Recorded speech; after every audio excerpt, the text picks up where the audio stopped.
Welcome to the Hembury Books Podcast. I'm your host, Jessica Muddett, and I'm the founder and publisher at Hembury Books. Today, my guest is Linda Johannesson, who is a marketing and growth consultant, author, blogger, book marketing strategist, mentor, and founder of The Growth Garden, a strategic branding, marketing, and growth agency that helps both businesses and bestsellers bloom. Thanks for coming on the podcast, Linda. Thanks so much for having me, Jess. I'm really excited to be here. Yeah, fantastic. Book marketing. I know at Hembury Books, we get a lot of inquiries about book marketing from authors already published, and it's a bit of a chestnut. When we begin, what is book marketing? Book marketing is a bit of a chestnut. I like to think of it as a bit of a stinky onion because there are a lot of layers to it as well. But the simplest explanation I can give is book marketing is the collective combination of all of the activities that are undertaken to promote and sell a book to get it in the right reader's hands. And the right reader's hands that's really important. But it is a lot of things that perhaps people don't think that it is, and it is all encompassing. And that's the benefit of good marketing, is because it is holistic in nature, and it's got the strategic impact, but doing all the things and making sure they're all working together well. Could you give us some examples, say for a non-fiction author, of book marketing activities? Yeah, I think that again, it's a lot. So what I think I might suggest is we look at where you are in the process and what is considered marketing in the process that you're in, because you've got the idea stage, you've got the writing stage, you've got the getting close to the book being done stage, you've got post-production and post-launch stage. So in the book development stage, the marketing of a book can entail creating a really good author bio. It's the title of the book. It's a compelling and inviting table of contents for your book. It's your cover blurb. It's all of those things that go into making a really marketable product. And then it can also, if you're in the writing of the book, it can go into the platform building. If you are an expert, you may already have a following, but if you don't, and you need to create a bigger community around you to be there to welcome this book in, it's all of the socials, it's the community building, it's the email list building, it's the doing research, it's creating a compelling author website if you don't have that, or integrating that into your existing professional website. And then it's all the marketing and promotion stuff. It's planning that great book launch. It's creating a book marketing plan. It's getting clear on the goals that you have for the book. It's running contests and giveaways and having pre-order things, or creating bulk selling opportunities or alliances. So there's so much that can be done before the book even exists. So pre-publication book marketing, and then it just ramps up after you've got a book in your hands. And that can be everything from planning book tours and events, to ongoing advertising, to ongoing promotion of the book, getting on blogs, getting on podcasts, having your social interactions, and really engaging with your audience. It is everything from running polls and encouraging reader reviews and getting those testimonials out there, and really making it easy for people to recommend the book. Again, it's getting creative with your selling. It's everything from the community collaboration building to perhaps doing things with other authors, or looking for opportunities to enter your book into awards, or use your book to open doors for speaking engagements, and all of those things. And then it gets into the nitty-gritty of things like actually doing the metrics. You can't tell what's working, what's not, if we're not tracking it. And that's one of the areas that often gets overlooked in book marketing, is going, okay, do your benchmark website statistics. Make sure that you have unique calls to actions on things so that you can tell what's working and what's resonating with your audience. And there's just so much more that can go into it. We could go on for the whole podcast. The types. But there's that funny saying, isn't it, that marketing works. I'm just not sure which bit. Yes, exactly. And that's really why hard to measure when you're doing lots of different things. Like, do I continue doing this? Is it working, not working? What would your advice be for authors on that, measuring it? again, getting benchmarks, tracking everything you do. Don't do it if you can't assess whether you can or not, and have unique things. One of the things I suggest authors do is when they go and they're doing speaking engagements to create, kind of like a promotional postcard, but has a unique URL on it or a unique modifier so that they can say, from that event, I got X number of inquiries or made X number of sales. So it really is, it's connecting the metric and the success to the initiative. And some of it is more general, but some of it can be very specific. That's amazing. We may also, though, we sort of need to repeat the message 5 times or something, don't we, before someone may take the action of purchasing the book. But it all contributes to the sale, or speaker booking, or and I think that's the power and the gold when you are looking at things in a strategic, holistic way. That's what book marketing, what marketing does over, say, working with a publicist. It's a far broader, far more holistic, and it's in the cumulative power of all of these things working together, because you're not going to be able to say, every single sale came from every single initiative, but there are a lot of things that have to be there that are fundamentals for building a good foundation. Is there an example you can give of an activity that is not marketing? And I ask this because there is confusion, I think, myself included, around what constitutes marketing and what is not book marketing. And most things are book marketing. There are different components of marketing. Advertising is a component of marketing. So digital ads, running ads, that's marketing. It's a part of marketing. Publicity, event promotion, that's a part of marketing. But things that people don't necessarily think are marketing are things like I mentioned at the top of our discussion, is the book title itself, the table of contents, the cover blurb. If your title doesn't get me to want to turn it over and read the cover blurb, and that cover blurb doesn't make me want to open to read the table of contents, those are two of the most important marketing tools available, and they aren't often even thought of that. It's thought of as being advertising or events or social media. And what isn't marketing, or what isn't effective marketing, is just being out there and just posting without reason, or that there's a difference between marketing effectiveness and marketing busyness. Can you elaborate on that? Yeah. I've seen it with a number of authors now that they tend to do what is comfortable and familiar. We're all human, we do that.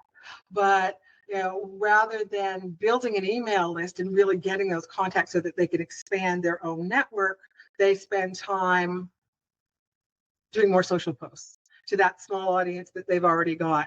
And well, that's important to a point to get a foundation and create some credibility and some conversation. Spending your time doing that versus getting yourself a bigger audience to then do that too is, it's not the most effective use of your marketing time, resources, or budget. Yes. Staying at home and hoping that people will read your book is not. Don't sell them. Oh, how we wish they would, but they don't. And marketing doesn't come easily for some authors who may be naturally inclined to a solitary activity like writing. Would you agree? What's your thought on, you can't do marketing that you just can't stand doing? No. And that's why I think that marketing is this collective and holistic tool that is meant to be customized to every single person, customized to their book and their topic, customized to their goals and their situation and where they are in the journey in creating. So if you are not a great person and doing videos and stuff, I'm not going to recommend you spend all your time on TikTok or BookTok, because that's just not going to serve you. You're not going to be authentic. It's not going to be leveraging your strengths. And so working with an author to find out where their strengths are, first of all, where their goals are, what is it we want to accomplish here, and then kind of go, okay, What is it we want to accomplish? Where are we? What's the gap look like? Do you have the resources or the skills or the time or the money to be able to fill that gap on your own? If not, what's the gap in the gap?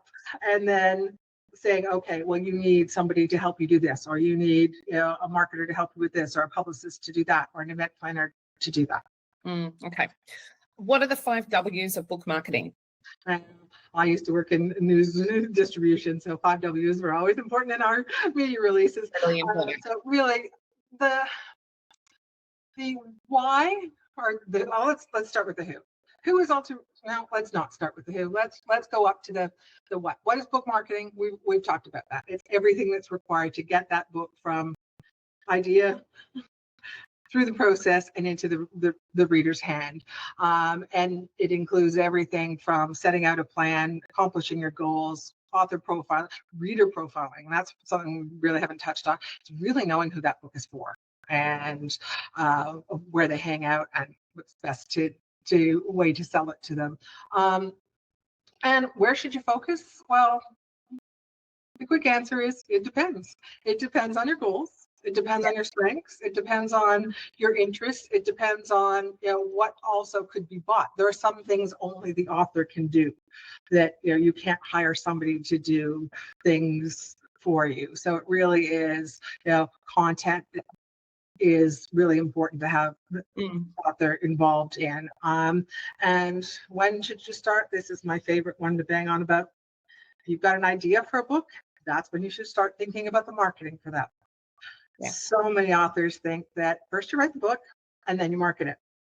And that is the furthest thing from what will create effective book marketing for you. So as early as you can in the process, and really having a plan for the book marketing and the writing of the book to work together, because you may learn things in the book marketing process that will influence the content and vice versa. So, and why is it important? Well, I guess we've all got our reasons for writing books, whether it's to gain visibility, whether it's to initiate change, whether it's to share a legacy or some IP. But it's not the writing of the book that makes the difference. You have to do that for it to make, but it's the getting the book in the right hands. And that's what effective marketing does. And it helps that work of art and work of blood, sweat, and tears that you put together to actually resonate and to get into the minds and hearts and hands of those people that you wrote it for. Because you don't write a book for yourself. You write a book for someone, and getting it in their hands is why book marketing is important. And the right hands are the people who are going to learn and benefit and love your book, not people who have it's not the right fit and they're not going to enjoy it and they're going to write a nasty review. Yeah, exactly. But it could also extend out to those associations or affiliations or alliances who could help to promote your book, because often who's going to read your book and who's going to buy your book can be different.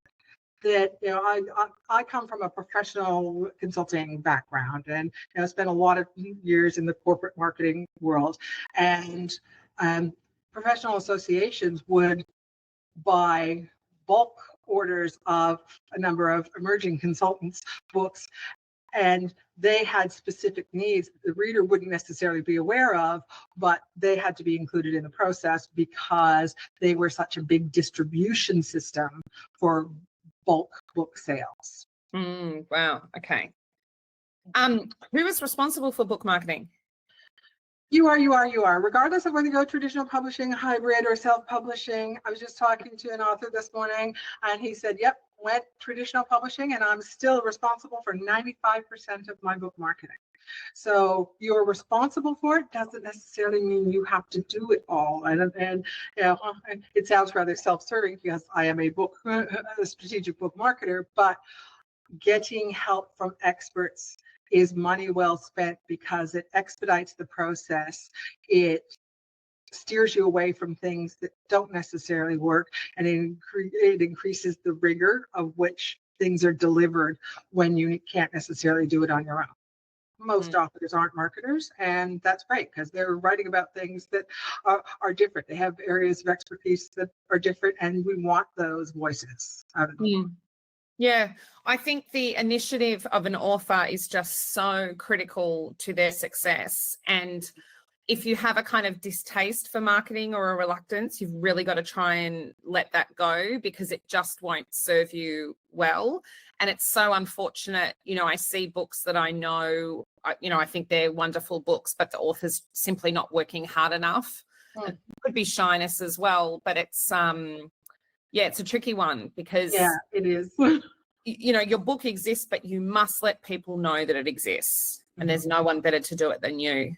Yeah, exactly.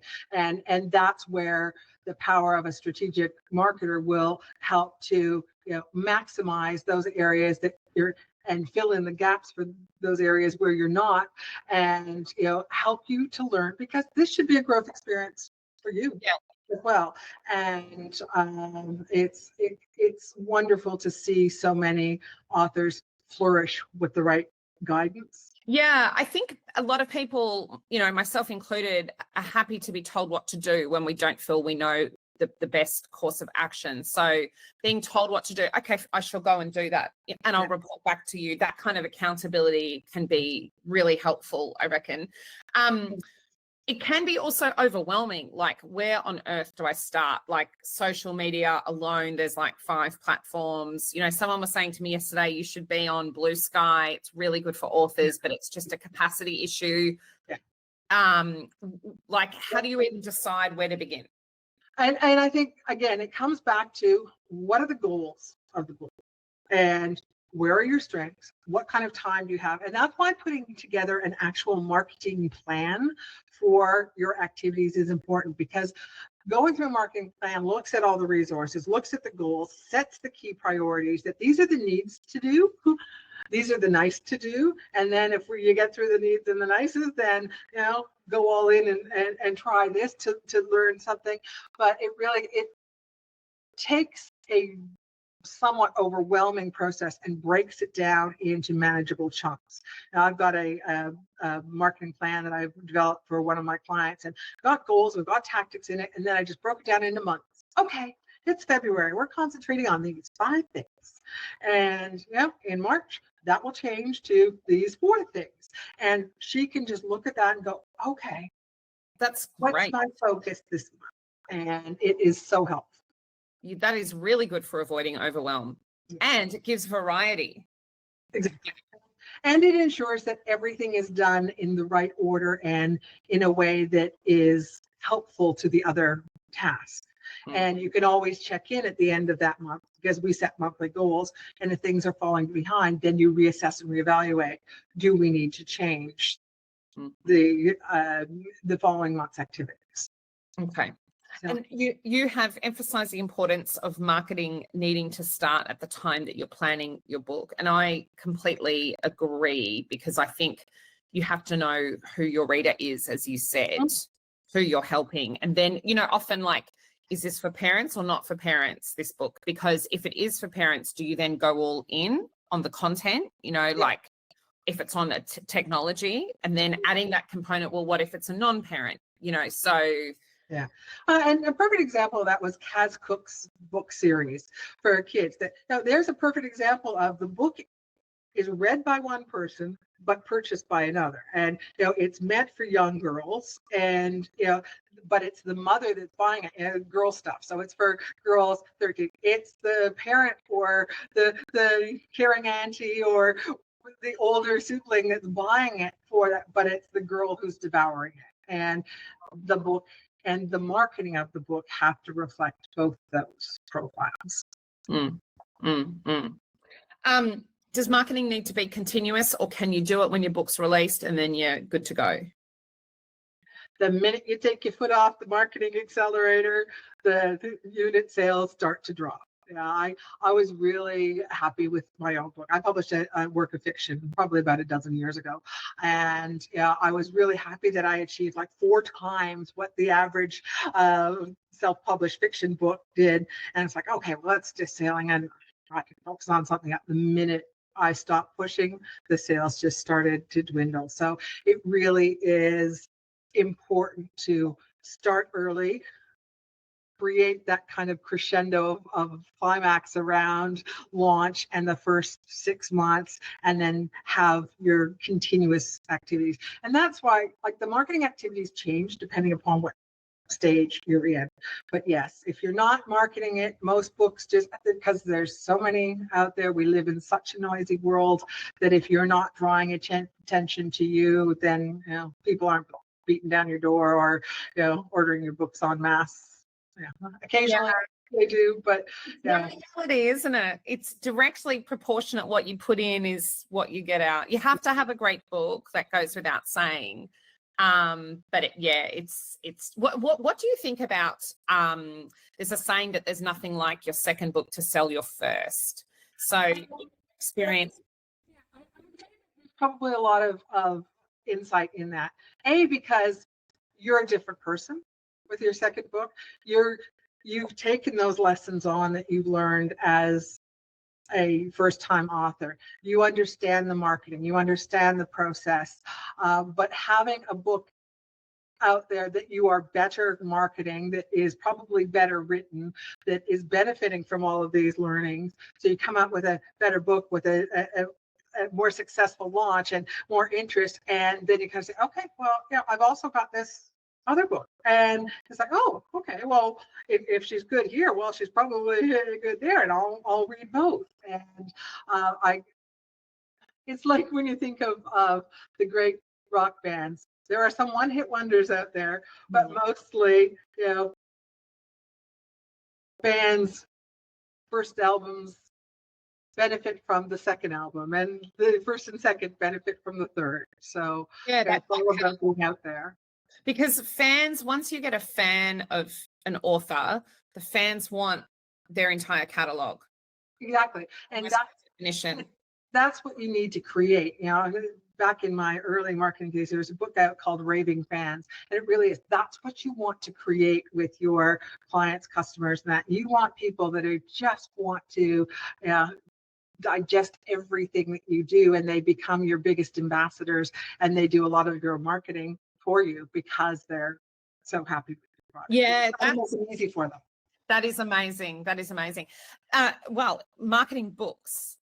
Do you have any that you would recommend viewers to read? Are you a fan of Seth Godin? I love Seth Godin because Seth Godin has this incredible ability, and much better than most people out there, to succinctly communicate an idea. So marketers who are also writers will really love Seth Godin because he gets to the crux of an insight. He can describe it in fewer words than anyone. Everybody says, well, I didn't have enough time to write a shorter book, because it really is in the editing and distilling instances down. So love him as far as marketing is concerned. I'm really a big fan of James Clear too. And James Clear is, he's got incredible insights. And another one, there might be a theme here, short attention span, that, distilling information down into really useful, really meaningful, succinct chunks and directions and tips. And I believe that that's really important. But there are some incredible marketers out there, and I like to learn about marketing from watching those people who are marketing machines. I'll refer to one like Mel Robbins right now is a marketing machine.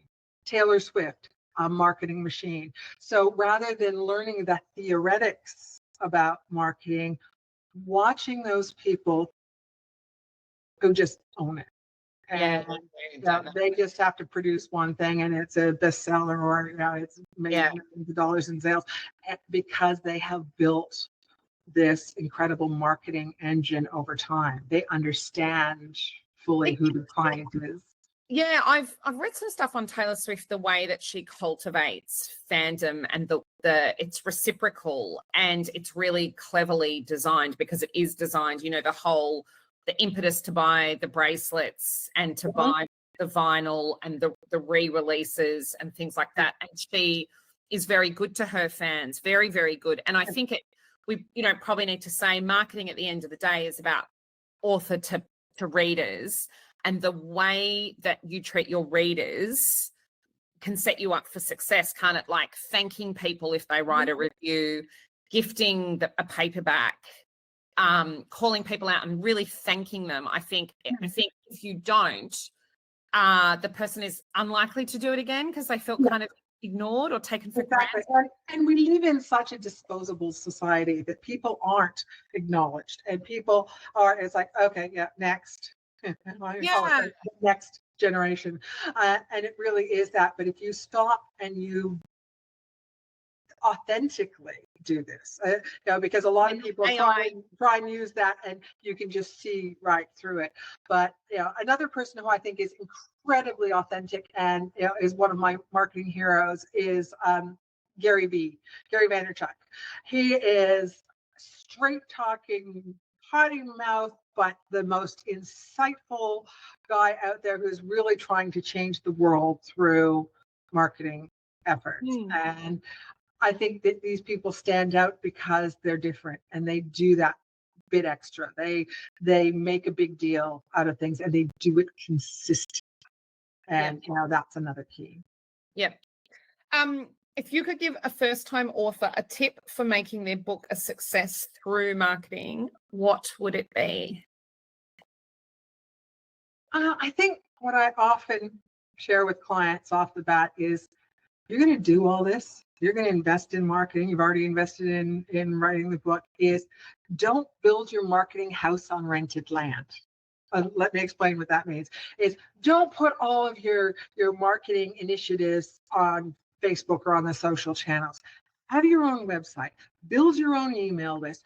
Do your own research. Capture everything you do. So you got the photos, you got the videos. It's up on your YouTube channel, and that it's so important to have control, especially in the technological environment that we are in right now.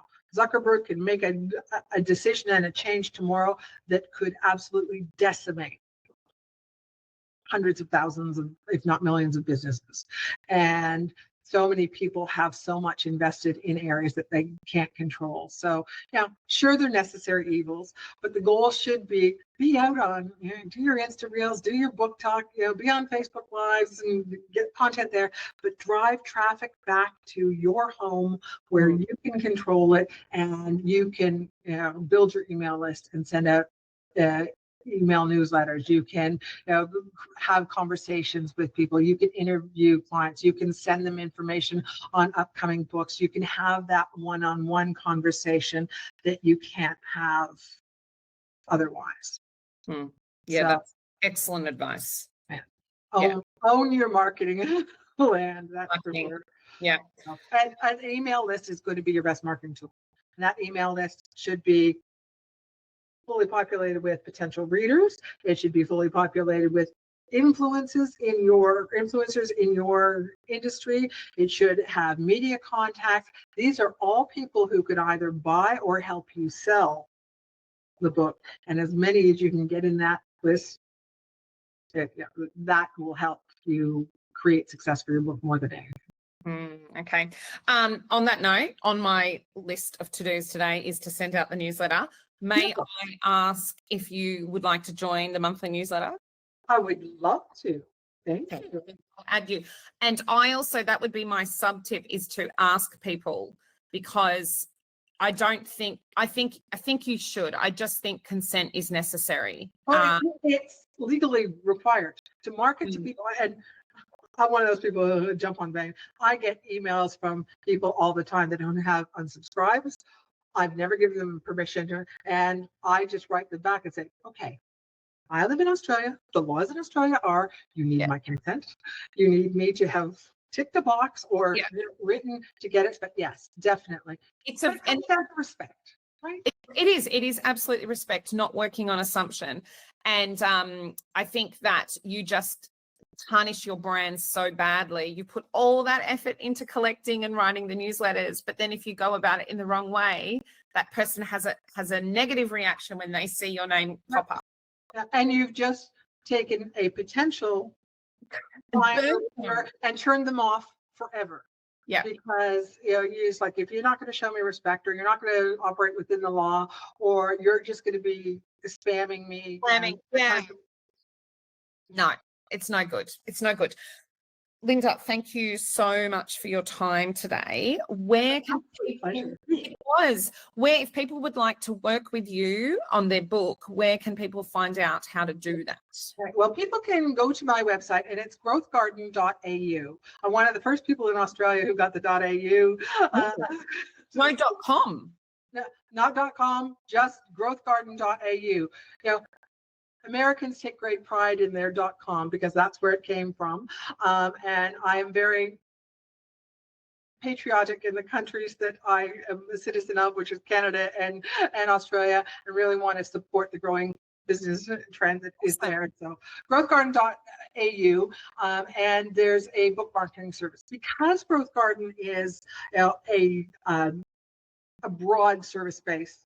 I'm a marketer through and through, mainly B2B marketing and service-based marketing, but have come to find over the last while that many of the entrepreneurial clients that I've served, writing a book has become an instrumental part of their growth strategy. So I developed this whole line of services and resources and supports to help authors in their journey. And if you are just curious about what is involved in book marketing, either pre-book phase or post-publication phase, I have 2 resources on the website that if you're looking for that, just shoot me an email to linda@growthgarden.au, and I'll send those off to you for free, because they're really good long checklists to give you emerging authors real understanding of what's involved in the process to create the best success possible. Fantastic. And when we first spoke, I asked about the types of genres that you work with, and you are largely nonfiction, but you are open to different genres, correct? Yeah, definitely. And it probably would go nonfiction, memoir with a message, and fiction in that order. Okay. I am my first iteration in this was my own book of fiction. Yeah. And so I have represented authors that do all 3. Amazing. Okay, fantastic. Well, Linda, thank you for your time. That has been enlightening, and with lots of concrete things that people can go away and implement. Right. Well, thank you so much for the opportunity to have this discussion, Jess, because I think it's really important. Marketing is this term that seems to be so misunderstood, and and then we've got in this industry that you've got publicists versus marketers versus ad specialists, and it all comes down to what is best for you is what will help you best accomplish your goals. And I really encourage authors to really think about what is it that this book is meant to do for you, your profile, and your business, if it's a non-fiction. Yeah, in that case. Yeah, fantastic. Well, thank you very much, Linda. Thank you.